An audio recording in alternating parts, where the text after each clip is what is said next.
Здравейте хора! Както сигурно вече сте видяли от заглавието, днес ще ви покажа реакциите на нашите близки и включително реакцията на Дитко, когато разбраха, че съм бременна.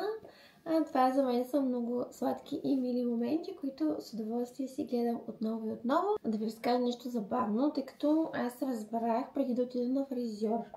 И се бях планирала, мога ли да отида на фризьор, да се боядисам, така нататък. И се побърках, защото аз съм човек, който има нуждата веднага всичко да го сподели с Дидо или с най-добрата ми приятелка особено. Но в случая не можех. И тук си правех едни видеодневници, които не трябва да виждат бял свят, но ще ви покажа само една малка част, защото беше много смешно. Вече приличам на нещо, обаче аз ще се побъркам и няма с кого да си го изкоментирам и искам вече да кажа на някой, обаче не искам да кажа по телефона. Бях на ето толкова тук, що да кажа на сестра ми. Точно 20 минути по-късно всъщност звънах на сестра ми и казах, тя беше буквално първият човек, който разбра, защото толкова вече седях вкъщи, Дидо беше излезнал и съответно опитвах се по някакъв начин да го подпитам, а ти кога ще се прибираш, нали, така, но той ми не знам си какво и аз бях доле, не мога да стоя повече сама тук вкъщи и много се бях притеснила, особено за това с боядисването. Фризьорите ми казаха, че няма проблем, но по това, което четох в Google, не четете никога нищо там, както знаете. И просто да се издържах и реших, че ще отида при него и при неговите приятели, поне да не съм сама. И по пътя звънах на сестра ми и казах. И отиваме на реакцията на Дитко. Аз исках да си тръгна малко по-рано, за да може да приготвя тази... Тоест аз бях приготвила тази кутия, в която бях сложила 2 теста, но дрялци и една детска играчка. Но исках да я поставя някакси, нали, на видимо място и да си поставя телефона. За тази цел обаче трябваше да се прибера преди него. И се опитах по някакви начини и така съм готова, ще тръгна, да знаеш. Той не, сега си тръгваме. Голяма драма, нали, заедно се прибрахме и аз го разсеях като исках да му кажа, че има нещо, което мирише от тоалетната, да отида да погледна, за да мога да поставя телефона. И той пък, аз така му казвам, между другото нещо миришеше в канала, такова и той, да, аз го усетих по-рано и аз съм така, като окей. И той като отиде да провери. Аз съответно си сложих телефона, но как сложих телефона? Сложих го така, че той е в гръб. Но няма значение. Пускам ви. Може да видите колко съм притеснена.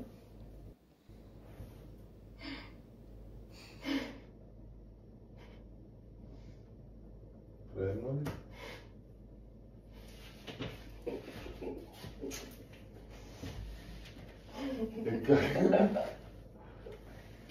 Очевидно.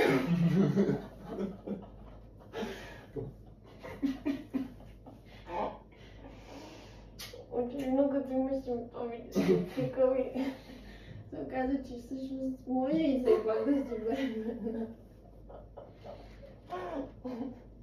Не можа да му се види за жалост изражението, но беше много мил, много сладък. Той тотално си беше отказал тази идея, защото той ме питаше преди това идва ли и така нататък, защото естествено ние след сватбата, нали, започнахме с опити. Но аз усещах, че ще ми дойде, нали, всичките симптоми ги усещах. И много фън факт, но симптомите, които са за бременност и симптомите за предстоящ цикъл са едни и същи. Така че не да ви плаша, но се оказа, че, нали, аз хубаво ги имам тези симптоми и очаквам, че ще ми дойде. Но всъщност не ми дойде. Затова той е до някакъв степен изненадан, нищо, че го е очаквал. Следващата реакция е на моята най-добра приятелка, която е и наша комичка. Много бях притеснена, хора, да кажа, не знам защо. Бях и подготвила едно вино, на което бях сложила етикет. Аз не мога да го пия, но ти можеш. И го дадох. И направо пускам, за да видите. Лаудинг.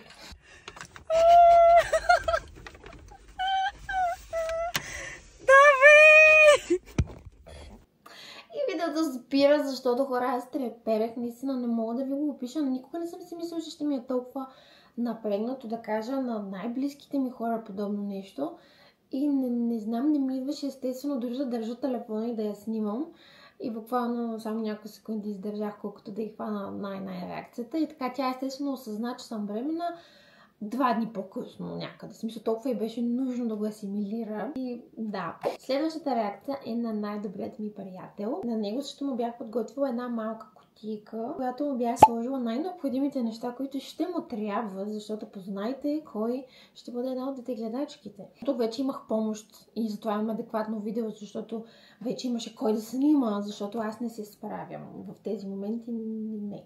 Имам един подарък за теб. Гледай, специален е. Само за теб. Сега ще видиш. Специално за теб. Айде, отваряйте какво ми гледаш!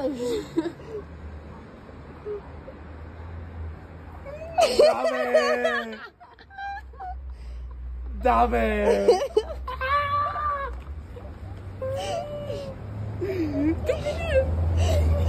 Да, бе! Стига, бе! Аз ти казах, аз знаех. Значи аз съм първият, дето знаеше. Казвам ти. Да, бяхме на море, сигурно 5 дни преди тук, този ден. И много ми се ядеше, постоянно на тях. И той не спираше да ми обяснява как, ти си бременна, я виж, ще не спираш да ядеш, ти не си се спряла. И аз чак се изнервях накрая, смисъл му казах му, нали? Напротив, просто съм пред цикъл, така нататък, нали, затова ми се яде. Той не, ти си бременна, надуми главата.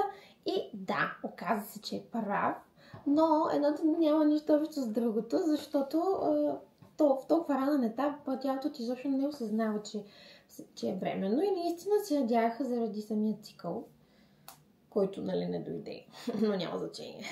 Следващата реакция на просто най-епичната ми приятелка, с която бяхме в Малта и реших там да й кажа най-сетне. Просто нищо няма да кажа, само гледайте.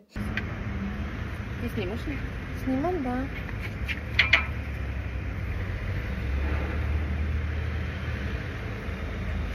Но нищо съм най-добра. Изглеждам ли в нея се едно само? Не, размежду добре съм. Всичките ти изглеждаш много добре. Ти си почти с фона на роклята. Цвета. Кожата ти. Не изглеждам като бременна, така ли? Въобще другите, не знам как си го помисли. Защото съм просто за това. А дали има TikTok, че да не си направим? Да. Защо да си криеш? Защото не ме личи. Ще снимаш? Да. Че ще го изрежеш? Или не? Че няма да го ползваме? Какво? Питах Гери дали изглеждам като бременна с роклята и тя вика, че не съм.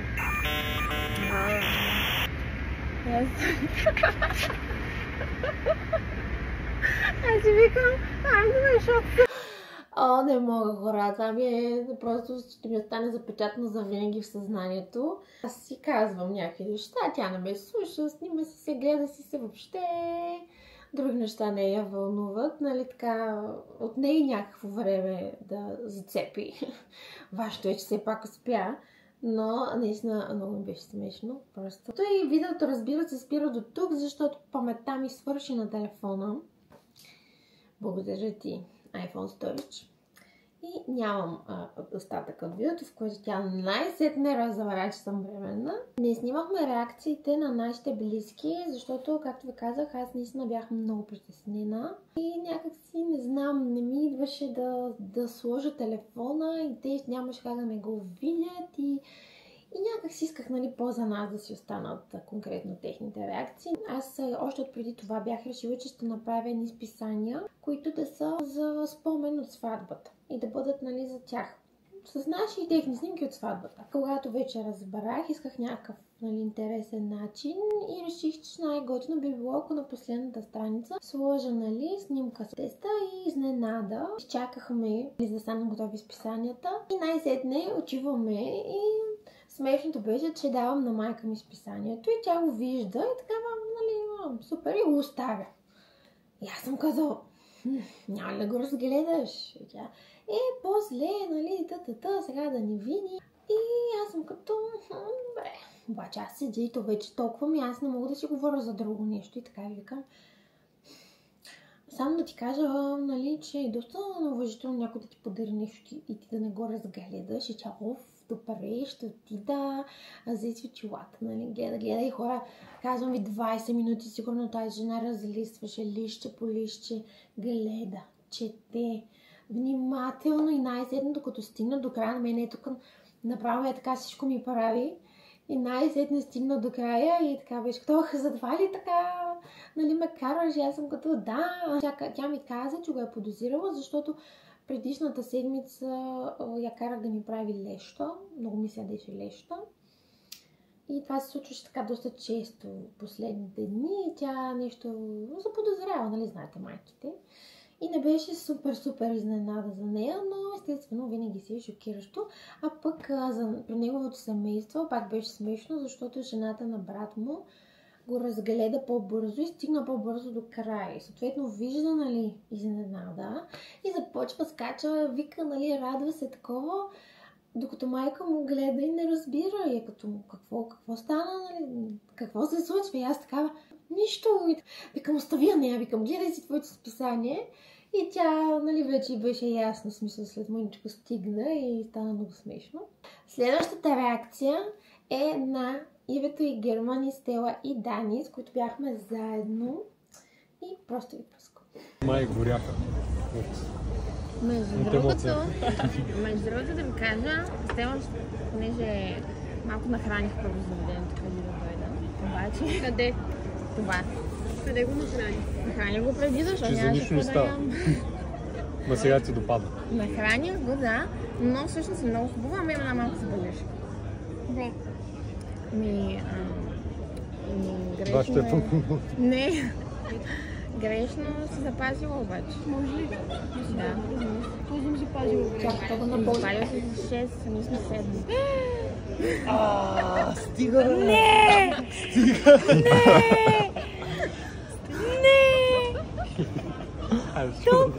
Те явно го знаят. Не, аз не предполагам. Не, затова, че сме 7 все едно. Не. Не, мисълта ми е, че все едно някой друг го е правил същото и тя затова. Не, просто се... Чакай, тя за това не пие! Да. Човек изпочих се. Честито, хора! Чакай, той иди да свърши работа. Да. Аз не знам какво. Всичко да е наред. Ти готов ли си, брат? Надявам се, че да, ще ви има. Хора, искам само да ви кажа, че аз мислех, че съм изтрила това видео, не го намирах и ми беше толкова мъчно и сега, правейки видеото, го видях и просто бях като yes, има го! Не успях за жалост на другите ми приятели да заснема реакцията, защото много се притеснявах. Винаги, когато им казвах, почти бях сама. И наистина, хора, казвам ви, ръцете ми трепери, ръчко ми трепери, не мога да си извадя телефон да ги снимам. Някакси чувствам се неудобно в този момент, освен ако някой друг, нали, не снима или не съм го оставила от по-рано телефона. И затова са си просто в моето съзнание. Включвам се от различна локация, както виждате, малко по-късно, защото осъзнах, че съм имала още една реакция. Но, какво да ви кажа, pregnant си брейн. Всеки ще ме разбере, който, нали, знае. Пускам ви и на една от моите близки приятелки реакция. Не почвам.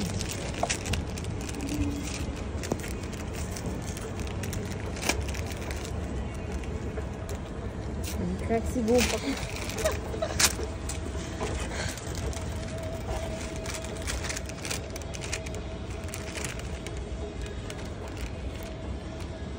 Кой това бе на слънце? От Занзибар до... Знаеш си! Абе, знаеш си, бе! И двете са от Занзибар, между другото. Милинката ми, да. И двата и подарка бяха от Занзибар, защото, както сте видяли, предполагам, нали, на нашия меден месец. Така. Това са всички реакции и като за финал мога да кажа само, че сме много благодарни, че имаме такива хора в живота си и имаме възможността да правим подобни видеа с тях. И нямаме търпение за всичко, което предстои. Благодаря ви, че изгледахте видеото до края и се надявам да ви е било интересно и да съм ви дала някоя идея, ако вие искате да кажете по някакъв по-специален начин на близките си. Чао от мен!